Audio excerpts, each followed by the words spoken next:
Primero, muchísimas gracias por la invitación de esta parte del país, en el norte sobre todo, y eh, ahora sí que estamos totalmente cubriendo el territorio, y sobre todo el territorio, nuestras características y lo que decía Henderson en su momento, este mosaico que caracteriza nuestra profesión y la naturaleza por la cual aportamos y crecemos y nos desarrollamos al final. Cada uno de nosotros nos convertimos en transmisores y en multiplicadores de enfermeras y enfermeros. Y bueno, para empezar a hablar sobre esta parte y para sintonizarlos con relación a este sentido de la reconversión, yo estoy en el Hospital General de Mexicali, también en la Facultad de Enfermería, y conocer un poco más o menos el estado de nuestras instituciones de salud y en alguna parte la capacitación en muchas de las unidades. Entonces, cuando inicia esta parte de la pandemia, eh, nos encontramos en la parte dual, en la Facultad de Enfermería. Soy responsable de la coordinación de prácticas clínicas, entonces es responsabilidad coordinar y trasladar o ver el desempeño de los estudiantes dentro de las instituciones como campos clínicos. Entonces, bajo este sentido, cuando llega este cambio o esta condición epidemiológica, eh, cambia totalmente la dinámica.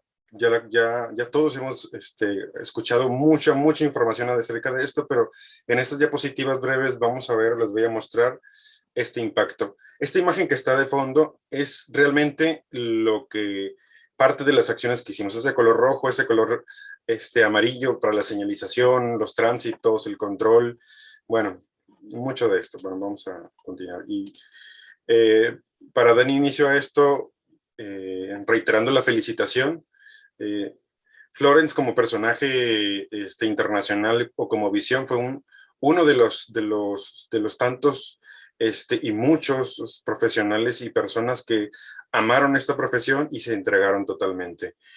Dentro de su trabajo, como lo describe ella, esa parte de perpetuar el trabajo de un profesional, cada uno de nosotros dejará en muchas de las personas, en todos estos pacientes que despedimos o con los que estuvimos en la pandemia, muchas cosas.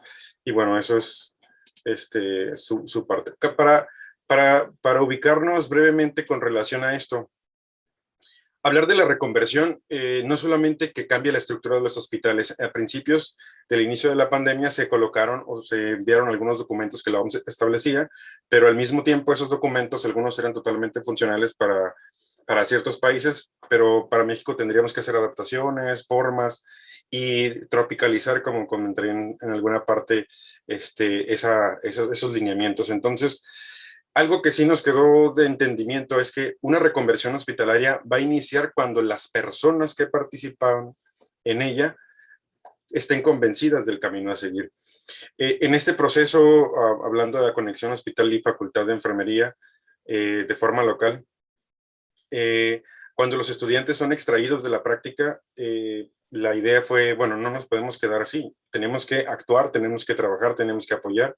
Antes de la incidencia de los casos, aquí en estas imágenes se muestra en la parte superior izquierda derecha los estudiantes haciendo aportaciones en la formación o la capacitación, utilizando las infografías de la Secretaría de Salud, y debajo personal del Hospital General haciendo todo lo posible por iniciar. En ese momento todavía no teníamos este proceso. Empezamos a hacer la reestructuración o el análisis de qué, cómo, cuándo, y en el momento de iniciar hubo muchas condiciones, tanto políticas como estructurales, que podían afectar o no esta condición. Entonces, la reestructuración de los flujos, de procesos de atención, la reducción, el control de servicios, la priorización de las cosas y hacer funcional esto y hacerlo también factible, es lo que hace que sea verdaderamente un reto, hacer que las personas, no, ya no vas a pasar por aquí, no, ahora no lo vamos a hacer así, pero es que el hospital tiene 30, 40 años haciéndolo, teniendo este tránsito. Bueno, se acabó, se transformó completamente nuestra estructura, y lo que en su momento vimos como casa evolucionó totalmente. Y así en estas imágenes vemos, primero colocamos así de inicio protectores, porque desconocíamos totalmente el mecanismo de transmisión a detalle, no sabíamos, aún no estaban esos ensayos ni esos estudios para explicarnos con detalle qué sí y qué no hacer. Entonces, esto empezamos a hacer. Y nuestro siguiente paso fue hacer capacitación, formación, la parte técnica de esta información, pero información confiable, información que le dé sentido a ese conocimiento colectivo, porque el conocimiento colectivo, si nos distorsionado, sí puede generar un gran problema. Y aquí, como vemos en esta parte, aplicando los principios de la administración, porque sin la gestión, como comentaron hace un momento, la funcionalidad de las cosas o estar planeando, controlando y regulando no se puede dar. Entonces, ¿qué vimos desde la planeación? ¿Dónde? Espacios, las proyecciones epidemiológicas, la capacidad instalada, número de camas, sensables, no sensables, la organización de los servicios. En cuanto a la organización, la siguiente fase de la administración, las personas, la competencia, el miedo, la ansiedad, los brotes que se iban presentando en los diferentes estados. En la parte de la dirección, estar motivando, estar apoyando, estar escuchando y no solamente oyendo a las personas. Y en la parte de control, adaptarnos, una adaptación constante. Esta reconversión implicó muchas cosas, desde la estandarización, la capacitación de toda la plantilla, y no solamente la plantilla, sino también del componente prehospitalario. Porque si bien la llegada de... Nosotros podíamos planear y organizarnos de forma interna, sí, estamos como hospital buscando cómo prepararnos, pero quien nos va a traer a los pacientes también tendrá un factor importante para control. Entonces fue otra de las estrategias que se empezaron a trabajar y fue una capacitación de más de 1,000 o 2,000 personas, tanto hospitalarias como extrahospitalarias. Y las proyecciones, pues las proyecciones rebasaron nuestras capacidades estadísticas en el sentido de cómo podíamos determinar que ese 1.5% en cuanto a los casos que se iban a complicar de toda la población que se fuera enfermando fuera certero o no. Podíamos hacer muchos cálculos, pero solamente el comportamiento social podría determinar o no qué iba a pasar con este detalle. Y aquí otra de las cosas era establecer en los compañeros la visión de que un caso controlado o un caso entendido me iba a generar una multiplicación, y en esa multiplicación tenía yo que entender que para poder hacer contención y mitigación del impacto, tendría que informar. Aquí vemos algunos ejemplos de algunos pizarrones cuando nos tomamos a armar, estructurar, a darle guía al diseño de cómo íbamos a entrar, cómo íbamos a salir, dónde íbamos a hacer la desinfección, las características de la desinfección. Y este esquema de trabajo en equipo que se desarrolló, considero que es de lo más relevante y crítico para todo sistema. El componente prehospitalario clave para cómo voy a llegar, cómo voy a entregar, cómo voy a mover al paciente, y dentro de toda la estructura de esto, un liderazgo funcional, pero sobre todo compartido. Desde la supervisión, capacitación, el abasto de los insumos, los tratamientos, buscar los algoritmos más adecuados, qué terapia o qué cuidados son más especializados. Y sí, podemos nosotros tener toda la parte técnica como se sustenta ahí, más sin embargo, otra cara que teníamos a trabajar era la crisis, el miedo. Y la reconversión no solo implicaba hacer un cambio de estructura, también implicaba hacer un cambio de mecanismos de adaptación. Esos diffusing tan importantes a la salida de la atención de los pacientes para la descarga emocional fueron clave para ir soportando, no totalmente, pero para sí dar una visión. Y durante el inicio de la pandemia, cuando los casos empezaron a incrementarse y cuando realmente vimos la cara de esta condición de salud, pudo rebasarnos a muchos de nosotros, y a esto les hago recordar ese dolor de perder a un compañero, ese dolor de perder a un familiar, ese momento en el que nos dice un compañero, no puedo respirar. Entonces, y nosotros no tener con qué ayudar. No solamente sufría él, sufría todo el equipo, todo el contexto. Y eso, en cuanto a reflexión, la atención se centró en lo respiratorio, hemodinámica, en las comorbilidades, ir entendiendo, es que cuando los pacientes les hacemos esto, pasa esto. Esto hicieron en esta parte del mundo, esto hicieron en esta condición del país, no sé.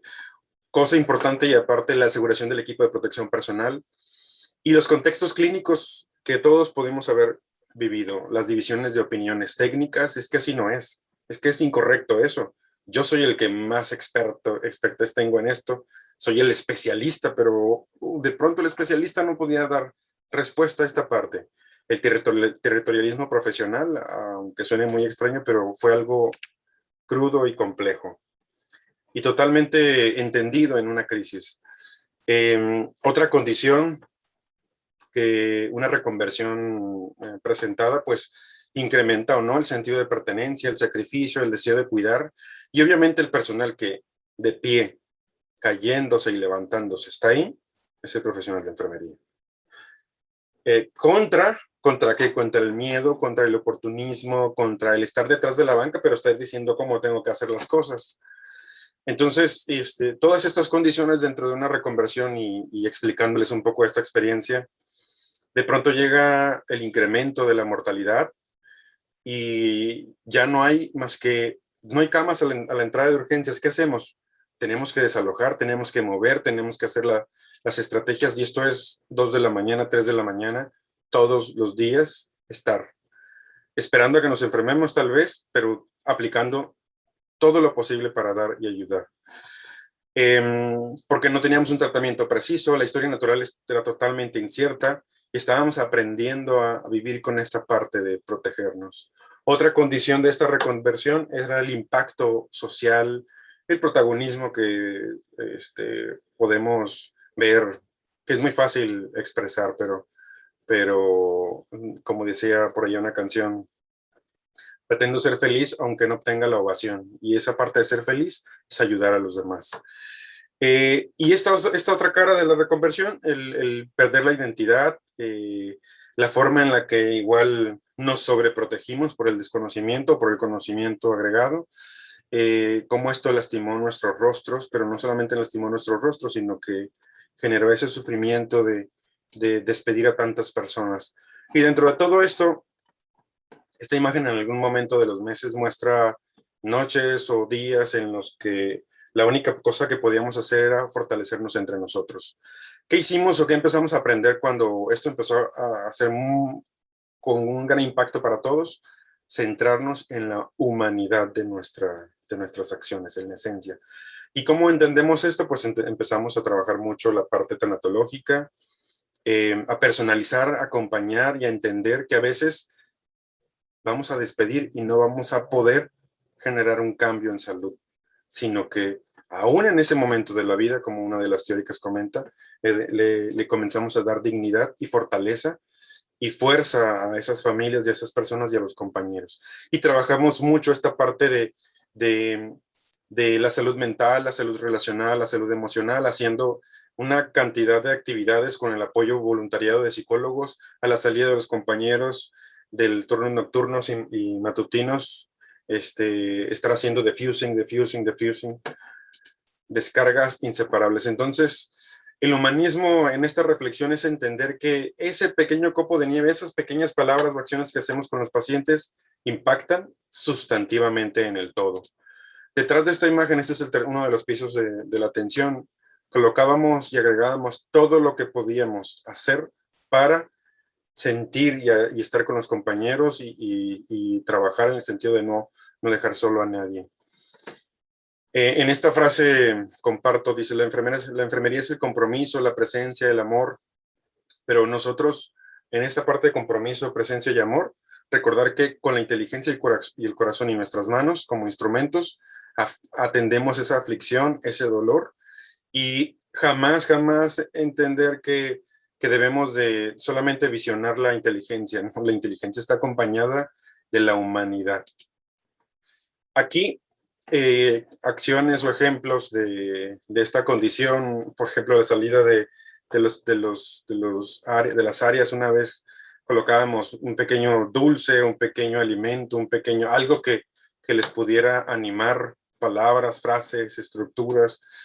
Hicimos N cantidad de cosas, de todo, para no dejar solo. Aquí los esquemas, como todo vimos, de controlar, pero sobre todo esto, la reconversión implicaba capacitación, y una y otra vez. La práctica basada en evidencia nos hace recordar esto, el interés y las capacidades de la persona no deben de olvidarse. Aquí, por ejemplo, hablando de humanismo, y ya casi para cerrar, esta parte de darle el sentido y lo que la persona quiere. Este es un paciente, Pedro, un compañero, que decía, yo quiero irme a mi casa, yo quiero irme a mi casa, ahí quiero estar. Y eso hicimos, aunque nos costó, porque es lejos de la ciudad, fue llevarlo y acompañarlo y estar con él. El trabajo multidisciplinar es clave. Un solo profesional, una sola disciplina, no.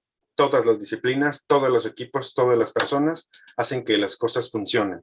Es fundamental entender que nuestro empoderamiento como profesional de enfermería para el trabajo multidisciplinar implique aplicar todo nuestro potencial para estar innovando, para estar liderando y defendiendo quiénes somos y qué hacemos.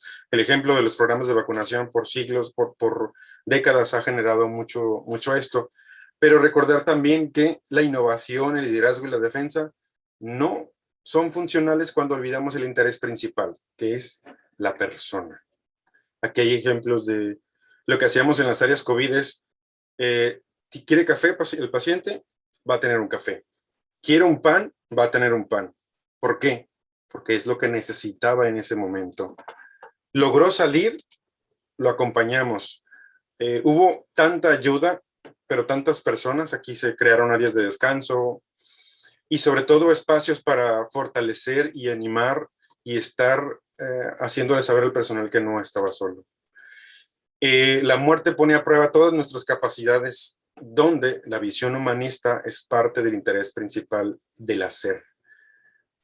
Una experiencia y aprendizaje de todo esto es recordar que siempre volvemos a casa, como los pacientes comentaban, pero en ese volver a casa entender que tenemos que acompañar, escuchar y despedir. Confrontar nuestros paradigmas sobre lo que debemos o no hacer en salud es aprender a pensar menos y a sentir más, ya que el amor es el único instrumento infalible que demuestra nuestra capacidad y compromiso. Demos todo lo que tengamos, porque así nos vamos a dar cuenta que no nos sobra algo, porque cuando sobra algo nunca nos va a faltar. Y bueno, eso es parte de las experiencias y de esto que quería compartirles. Muchas gracias. Y bueno, el tema con el cual me invitaron y le agradezco, como ya lo comenté, a toda la sociedad y en especial a la maestra Irma, que hemos estado pues ya con muchísimo tiempo de conocernos y de trabajar toda esta parte del área educativa, muy inquietas y sobre todo ella muy inquieta de llegar con el conocimiento, con el de capacitación, el de actualización en todas las áreas para el personal de enfermería. Entonces, sobre todo por esta situación, le agradezco mucho que me haya dado la oportunidad de poder compartir este tema. Y bueno, hablando en específico ya de la reconversión y los retos ante el COVID-19, yo quiero hacer una reflexión. Y como inicio dentro de lo que es la mesa, y lo pongo ahí en la pantalla, es especificar primero lo primero, ¿sí? ¿Qué papel juega la enfermera? ¿Cuáles son ese ámbito de competencia y de trabajo que se tiene para enfermería en el desarrollo de sus funciones dentro de un área hospitalaria, dentro de la comunidad, dentro de una responsabilidad enorme que tenemos en la educación para la salud con la propia familia, desde los niños más pequeños hasta el adulto mayor y, por qué no decirlo, hasta la muerte y posterior de ella? Porque queda ahí la familia con ciertas circunstancias en la que uno como enfermera en su ámbito de competencia ir generando estos programas de apoyo. Y en este caso, hablando en específico de la parte de COVID-19, lo dice ahí mismo esta revista que me gustó en cuestión de la temática, donde dice que las enfermeras es la primera barrera contra el coronavirus. Y aquí nos remonta un poco a la parte de la historia de la enfermería. No podemos dejar de lado que hoy, que es 12 de mayo, y que es el Día Nacional de Enfermería para nuestro México, y que estaba apenas también reciente como Día Internacional por el natalicio de Florence Nightingale, todos estos conocimientos del método científico que ella vino a traer, ha estado presente y ha seguido presente en todos los tiempos, pero creo que se acentuó todavía mucho más en esta parte de reflexión con esta pandemia.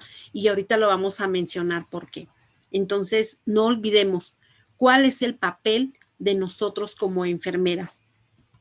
Bueno, creo que tenemos diferentes principios que nos apoyan en esta fundamentación.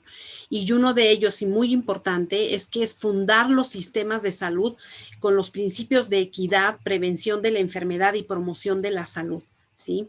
Entonces, la enfermera no podemos estar tan atentas, encerrarnos en una parte de la situación curativa.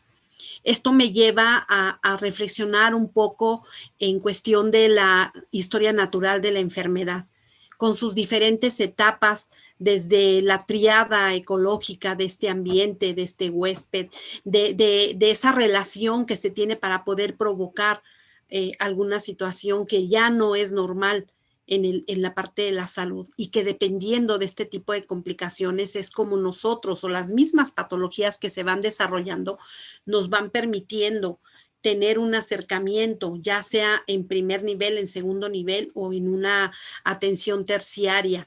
Entonces, aquí como nos lo menciona, estamos muy de la mano, enfermería, la comunidad y la propia salud.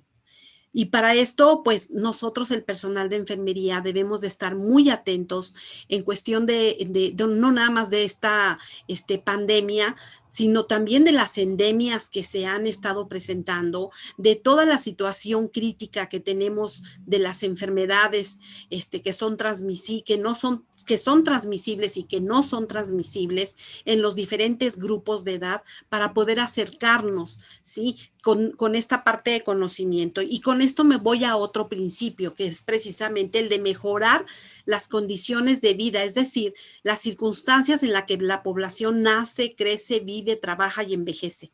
O sea, ¿a qué voy con esta situación? Que nosotros, el personal de enfermería, fíjense cuánto conocimiento es el que nosotros debemos de tener, ¿sí? ¿De qué se están muriendo? ¿De qué se están enfermando? ¿De qué se enferman en el norte? ¿De qué se enferman en el sur? Para poder nosotros establecer programas prioritarios, establecer programas de salud que puedan coadyuvar, ¿sí? En la parte preventiva, en la parte curativa, ¿sí? De este tipo de enfermedades, pero debemos de conocer nuestra propia población, nuestras comunidades, el acercarnos a esos ambientes que, aunque es de la República Mexicana, son muy diferentes en cada una de las zonas. Entonces, ese acercamiento a la población, a estas circunstancias de vida, cómo se van desempeñando, y hablando en específico del COVID-19, cuáles son los grupos más vulnerables, ¿sí? ¿Cuál es la manera en la que yo como enfermera voy a participar en la parte preventiva y además también en la parte curativa? Y ahorita voy a presentarles alguna diapositiva que nos va a permitir conocer cuál es la situación también de enfermería acompañada con este medio ambiente o con esta población que puede estar vulnerable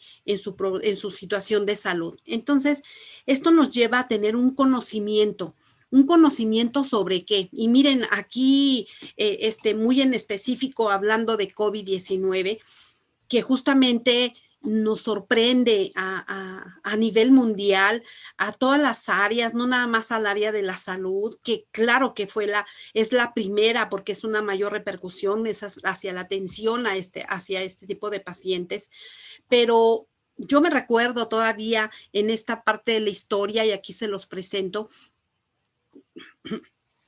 cuando nos mencionaban, ¿verdad?, que había llegado una pandemia.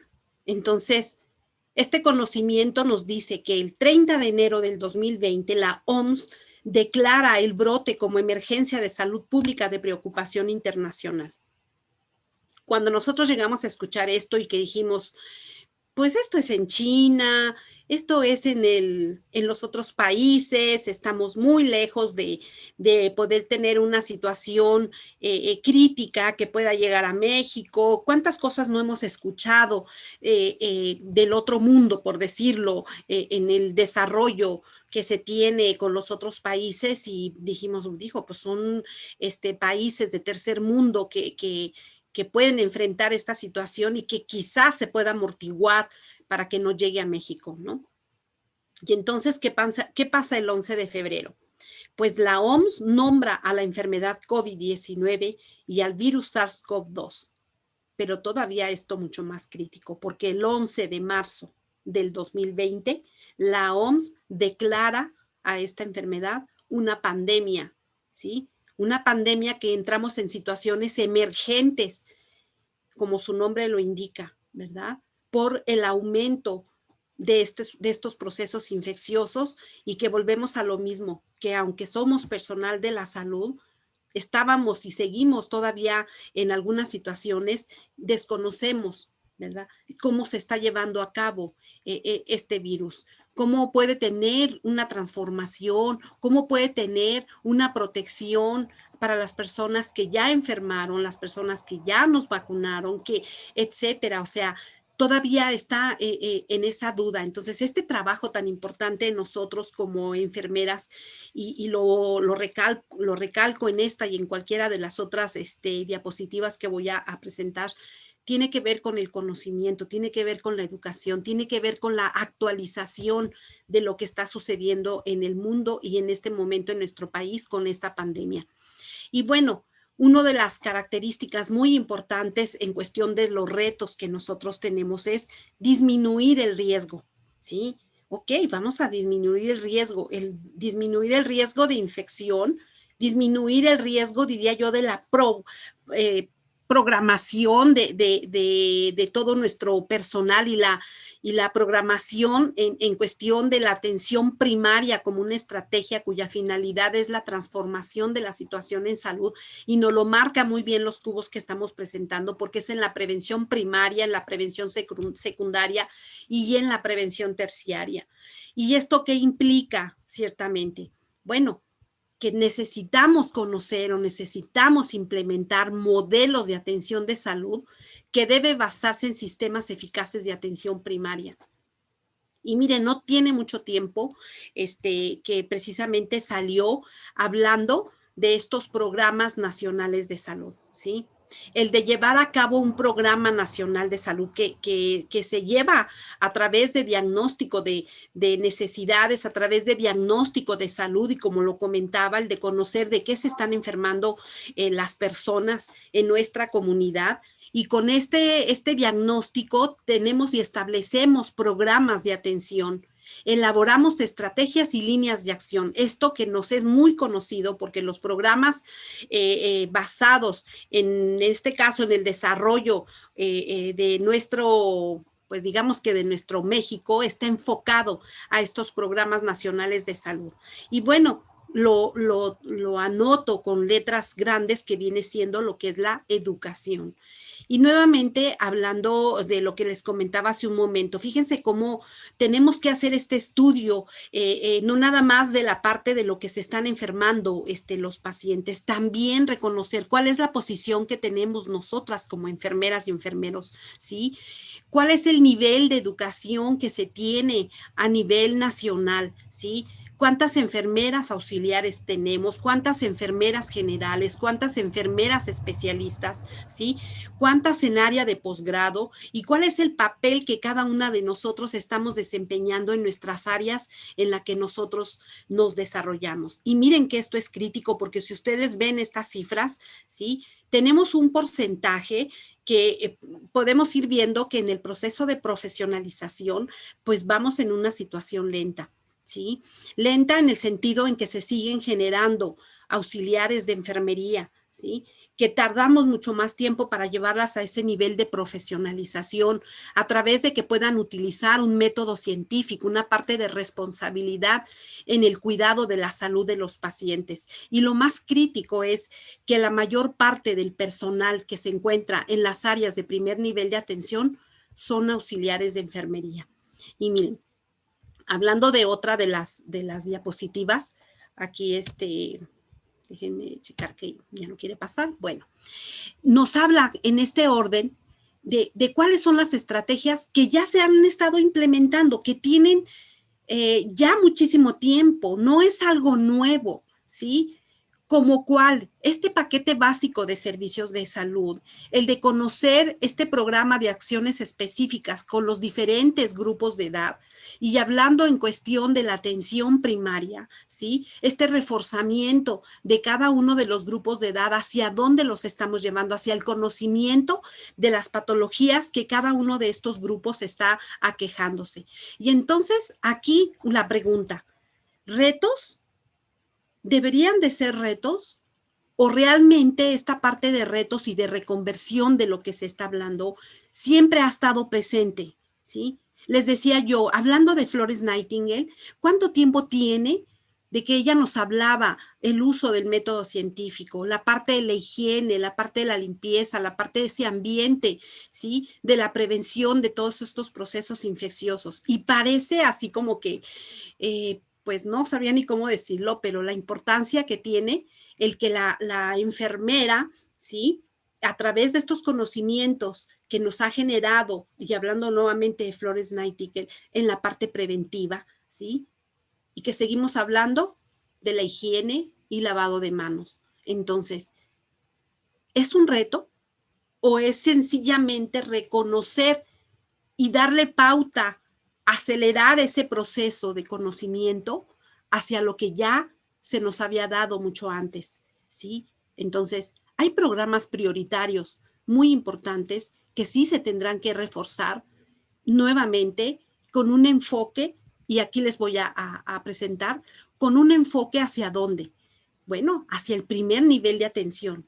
Ese es el primer reto, que no va a ser fácil porque ya les comenté yo que la mayor parte del personal que está cargado en primer nivel de atención, ¿sí? Están las auxiliares de enfermería. Entonces, aquí uno de los retos es empezar con aumentar el porcentaje de enfermeras especialistas en atención primaria a la salud. E inclusive ir fomentando lo que es el rol ampliado, que también se nos ha hablado, digo, no tiene mucho que salió esta parte de documento de la ampliación del rol de las enfermeras y de los enfermeros, con un enfoque de atención primaria. Y además también en esta parte de la educación y del decrecimiento profesional en estas áreas, con lo que es el EPA, que es que, ¿sí? La enfermería en la práctica avanzada. ¿Sí? Y nuevamente, ¿hacia dónde nos lleva? Hacia la atención primaria a la salud, hacia el enfoque, hacia un primer nivel de atención. Y podemos ir revisando, miren, todo este paquete prioritario de lo que estábamos mencionando. ¿Qué sucede con lo de salud reproductiva? ¿Sí? ¿Qué está sucediendo con nuestras embarazadas? ¿Qué está sucediendo con nuestros pequeñitos recién nacidos? ¿Sí? ¿Cuál es la parte preventiva que nosotros estamos fomentando? Hay otros programas como Espacia, ¿sí? Que es un programa de atención a la salud al infante y al adolescente. ¿Hacia dónde los estamos llevando? ¿Estamos creando nuevos programas o no? ¿O son retos? ¿Estamos reconvirtiendo a qué situación de conocimiento con esta pandemia? Porque podemos decir, pues todo eso ya estaba, pero ¿qué sucede con la pandemia? ¿Hacia dónde va esta situación de reconversión?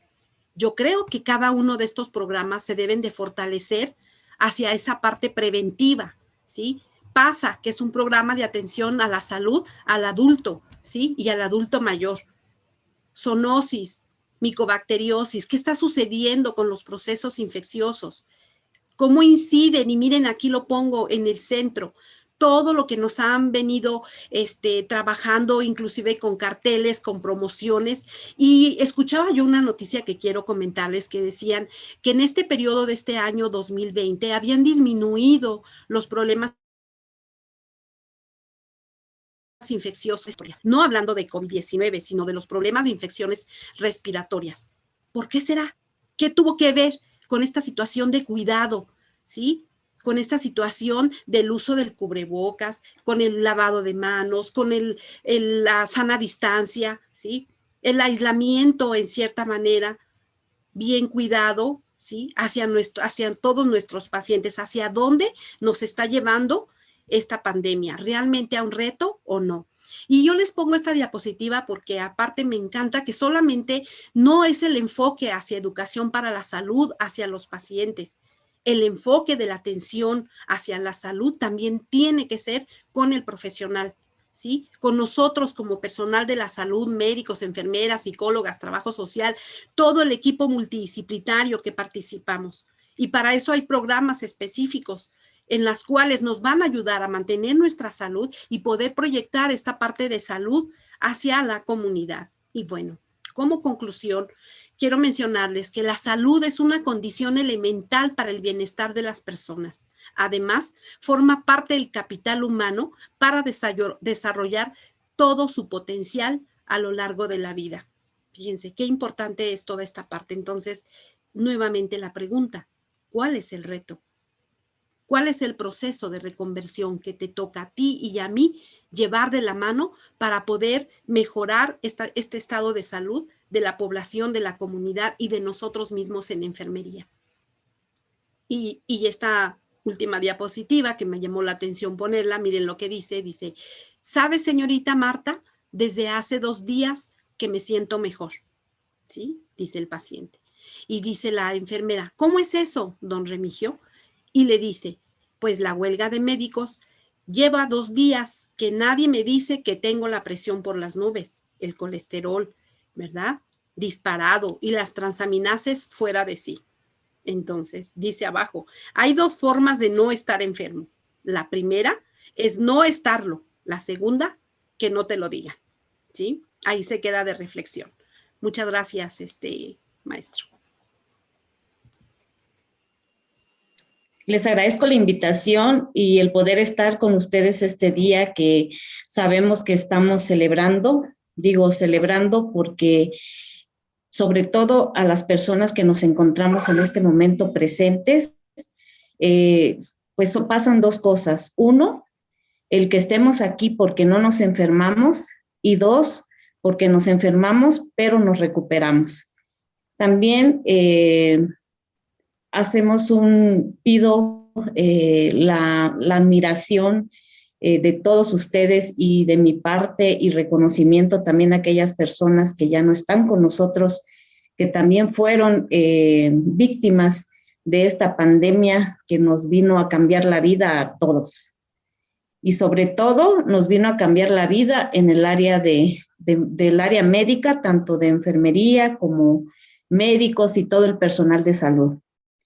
Y bueno, creo que esta experiencia que nos ha tocado vivir todos como personal de salud y como en nuestro entorno familiar también, ha sido una etapa muy complicada, una etapa en la que estuvimos con mucho miedo, en donde no tuvimos tiempo ni de irnos de vacaciones, porque somos personal de salud y de nosotros dependía aquellas personas que estaban enfermas y que necesitaban de nuestro cuidado.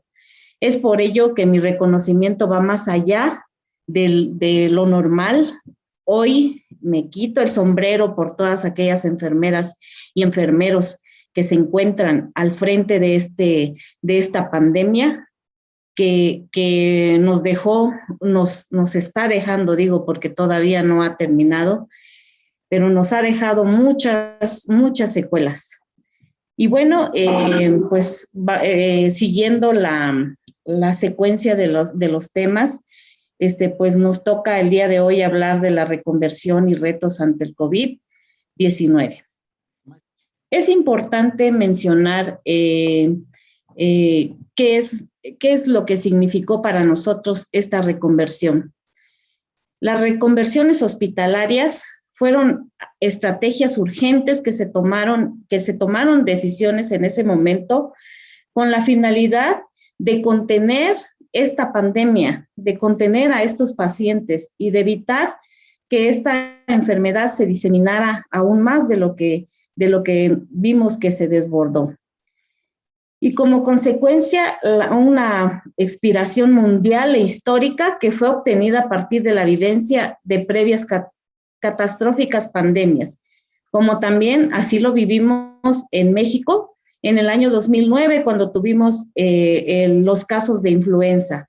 Obviamente que no se compara la dimensión en relación al COVID-19.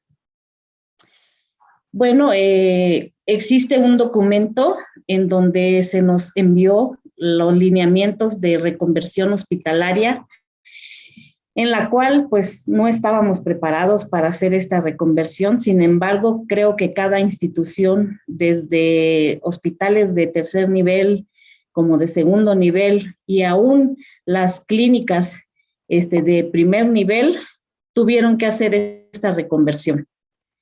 Y fue una reconversión de 60,600 camas en el país, y obviamente que trabajaron de manera interinstitucional.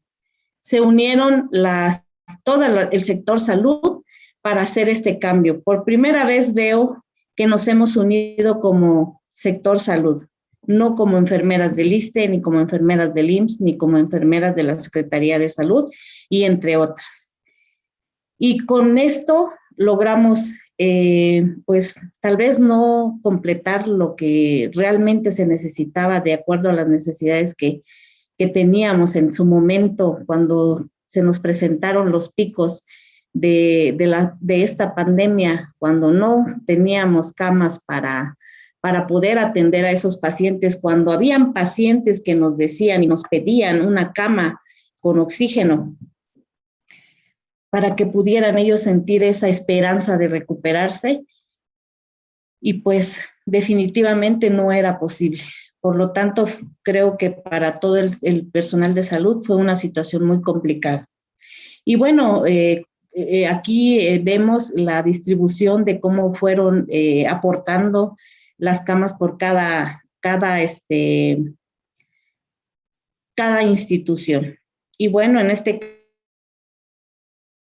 caso, como personal del ISSSTE, nosotros tuvimos 1,830 camas en el país que se pusieron a disposición para la atención de estos pacientes.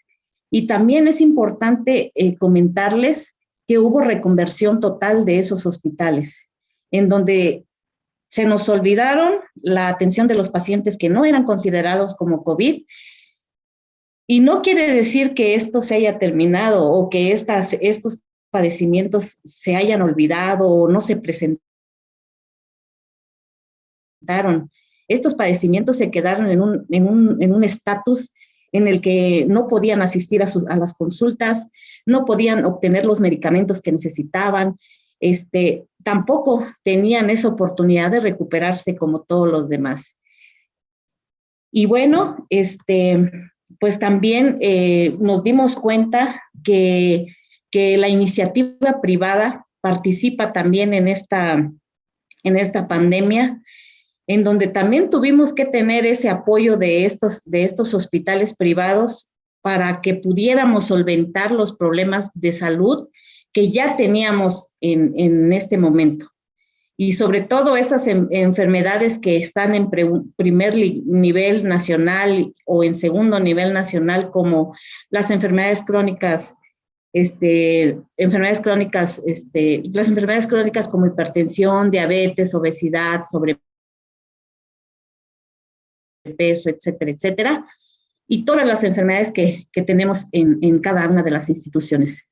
Por lo tanto, algunos pacientes se tuvieron que trasladar a la iniciativa privada, otros se tuvieron que trasladar a otras instituciones que no eran precisamente, en el caso del ISSSTE o del Instituto Mexicano del Seguro Social, que nuestra población son derechohabientes, y por lo tanto, en este momento fue indistinto como debería de ser la salud. El derecho a la salud de todos los seres humanos debería de ser de manera igualitaria, sin tener que elegir un lugar para cada uno de nosotros, sino más bien la atención se les debe de dar a todos en todo el sector salud.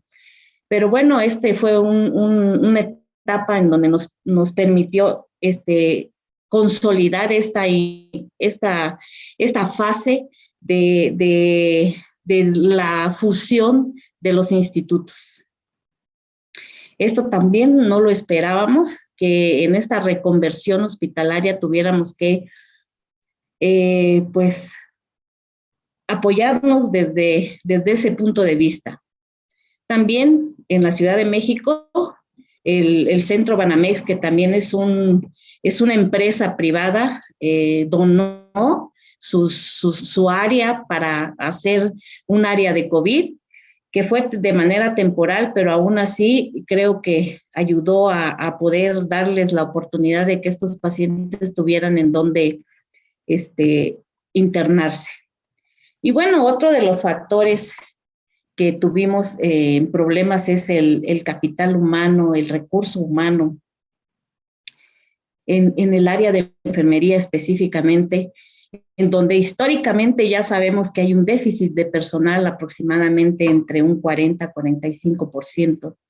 Aún sabiendo que este déficit de personal existe, llega esta pandemia, enfermeras y médicos que se tuvieron que resguardar porque tenían factores de riesgo para poder, que durante la poca experiencia que se tuvo en este desarrollo de la pandemia, era un factor de riesgo bastante importante y que sabíamos que podía ocasionar hasta la muerte y la gravedad de estos padecimientos.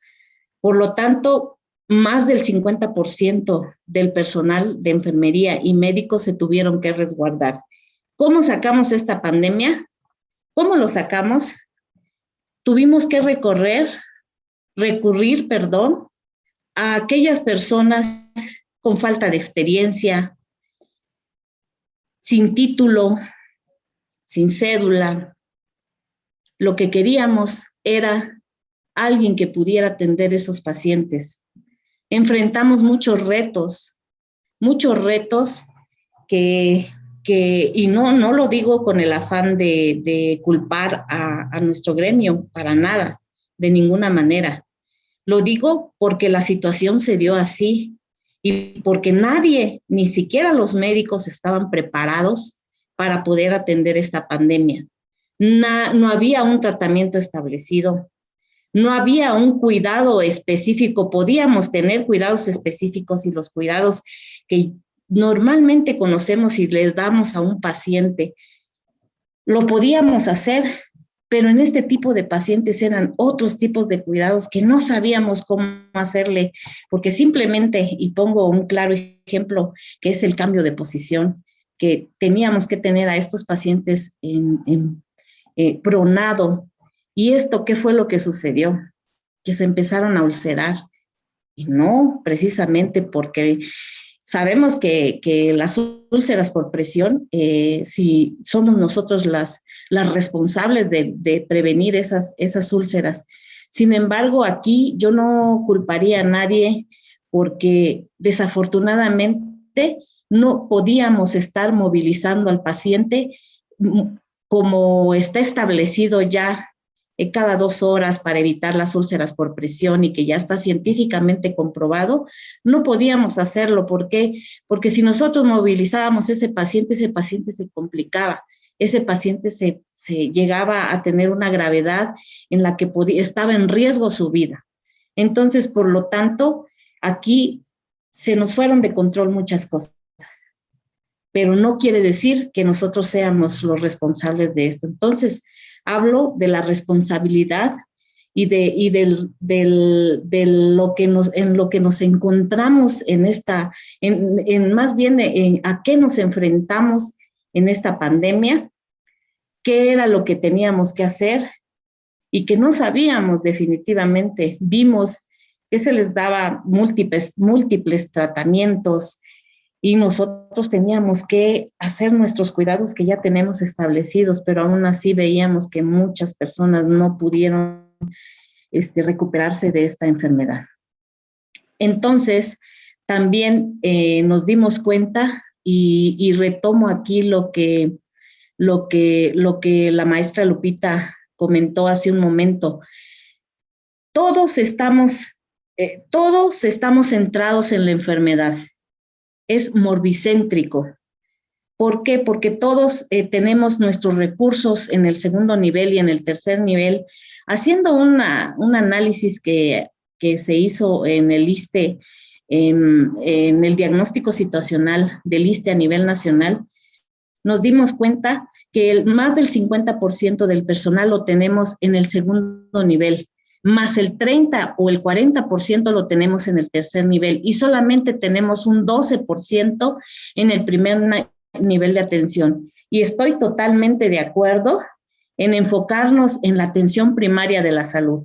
Coincido con la doctora Lupita en que tenemos que trabajar en la atención primaria de la salud, porque tenemos que prevenir, no tenemos que curar ni hacer más hospitales. Lo que queremos es que esas enfermedades o que esos pacientes que se encuentran en esa etapa de transición de ser prediabéticos o prehipertensos, que logremos recuperarlos y que tengamos esa regresión de esa enfermedad en estos pacientes. Entonces, tenemos que centrarnos y efectivamente la salud pública es algo fundamental, es algo, creo que es la base de todo lo que nosotros estamos hablando en estos temas. Y bueno, también hemos visto que en los últimos años la enfermería o los enfermeros y las enfermeras han crecido de acuerdo a las oportunidades que hemos tenido para la profesionalización. Esto es un reto para nosotros y como les dice la teoría de Phillips Crosby, donde dice que si nosotros hacemos una buena planeación, el resultado siempre va a ser bien. Bueno, si nosotros hacemos una buena planeación, pero el resultado es malo, entonces estamos hablando de que es falta de capacitación. Por lo tanto, vamos a tener más errores. ¿Y qué es lo que genera esto? Que pase lo que ha estado pasando. Que cometamos más errores de los que ya existen y que si nosotros no nos profesionalizamos o no nos capacitamos o no nos preparamos, no vamos a poder mejorar nuestros procesos, no vamos a tener ese sustento de cómo aplicar la metodología, tanto en el proceso de atención de enfermería, tanto en el proceso de investigación, tanto en el proceso educativo. No podemos nosotros aplicar esa metodología porque desconocemos esa faceta. También la administración, que es básico para la formación de una enfermera. Entonces, yo invito a todos los que están presentes a que nos profesionalicemos para lograr ese empoderamiento que debemos de tener como enfermeros. Esta es nuestra oportunidad. Este año, si no fue el 2020, que había sido catalogado como el año de la enfermera y la partería, este año lo hagamos hagamos nuestro año de enfermería, y no solamente este año, sino todos los años que vienen. Es nuestra oportunidad de empoderarnos. ¿Y cómo lo vamos a lograr? Con el estudio, con la preparación. Con eso vamos a lograr que todos vayamos juntos, que nos unamos para que nos acompañemos. Aquellas personas que se han preparado, acompañemos y jalemos a nuestros compañeros para que todos tengamos ese poder de autonomía, liberarnos de la emancipación de algunos de personales que no son del área de enfermería, sino otros recursos humanos del área de la salud, como es el caso de los médicos. Quitémonos ya ese paternalismo, profesionalicémonos, tenemos que lograr este empoderamiento y este es el momento, no podemos dejar pasar más. Y bueno, otra cosa que sucedió es que cuando nos asignan las plazas de INSABI, se empezaba a generar, derivado de esta pandemia, se genera la necesidad de recursos humanos y de capital humano. ¿Y con qué nos encontramos? Que no teníamos enfermeras especialistas en cuidados intensivos, que no teníamos enfermeros titulados y no encontrábamos otra solución más que contratar al personal con el que contábamos en ese momento. Entonces, esto va para el diagnóstico de educativo, por ejemplo, de las universidades, de que una de las especialidades que se requieren y que fue una de las necesidades importantes para el apoyo de esta pandemia y de todas las enfermedades es cuidados intensivos. Y bueno, vimos que también se une el sector salud para poder hacer la promoción de recursos humanos en la recolección y reclutamiento y contratación de recursos humanos. Abren una página para que se registren y pues nos encontramos con lo que ya habíamos mencionado, que no encontrábamos gente para poder contratar y también no solamente era eso, quizás gente había con la necesidad de trabajar, pero tenían miedo de morir. Entonces, ese fue otro factor que nos encontramos como profesionales en enfermería, en que no queríamos trabajar por miedo y no lo hicimos. Muchas personas no lo hicimos. Y bueno, también el ISSSTE tuvo esa apertura de hacer este registro de reclutamiento de personal. Y bueno, en esta apertura, como lo mencioné previamente, en donde hablábamos de que hacía falta capacitación, pues nos dedicamos a hacer planes de programas educativos en el momento para poder capacitar a estas personas en el uso del equipo de protección personal, que deberíamos ya de conocerlos, qué equipo de protección personal utilizar para este tipo de pacientes. Tuvimos mucho miedo al inicio y entrábamos como astronauta. Ahora, con la evidencia científica y con los conocimientos que se han generado de esta enfermedad, nos ha permitido poder tomar decisiones en relación a eso.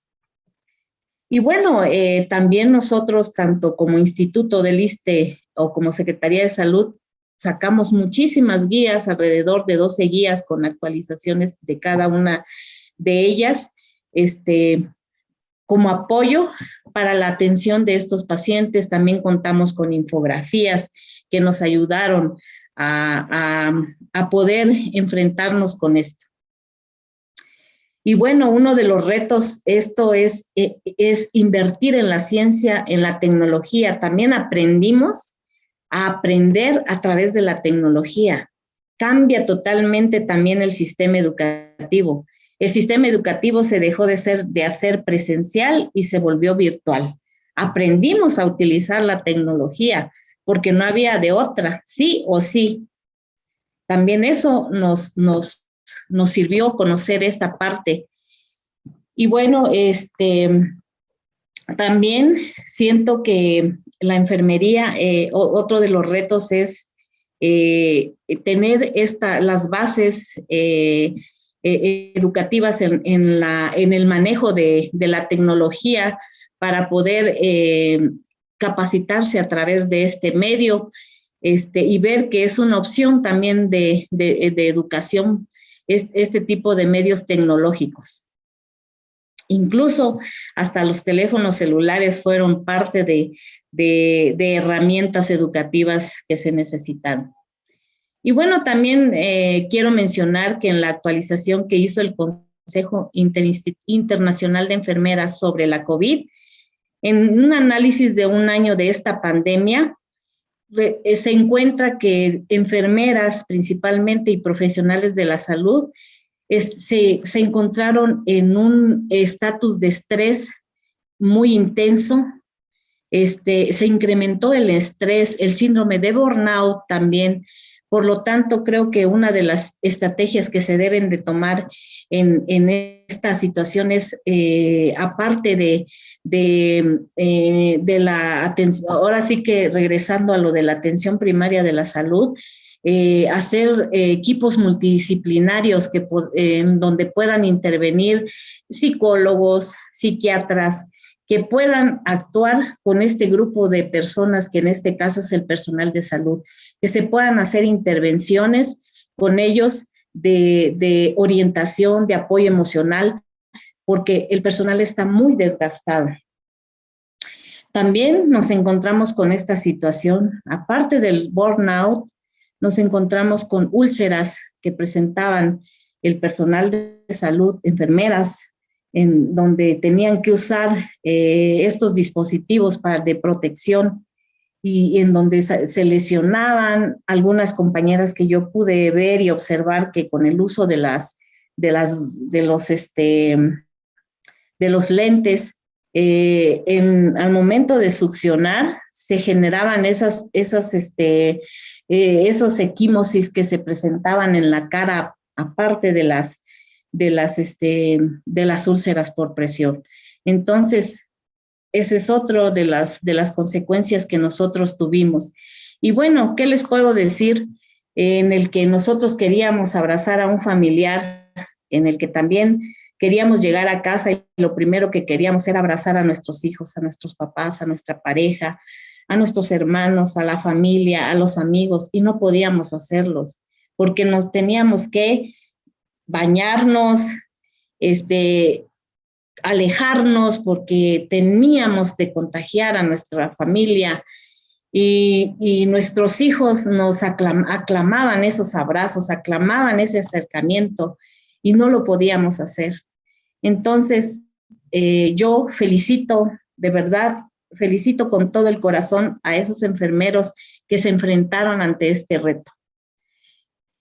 Y les envío un cordial saludo, agradezco, mi participación ha concluido.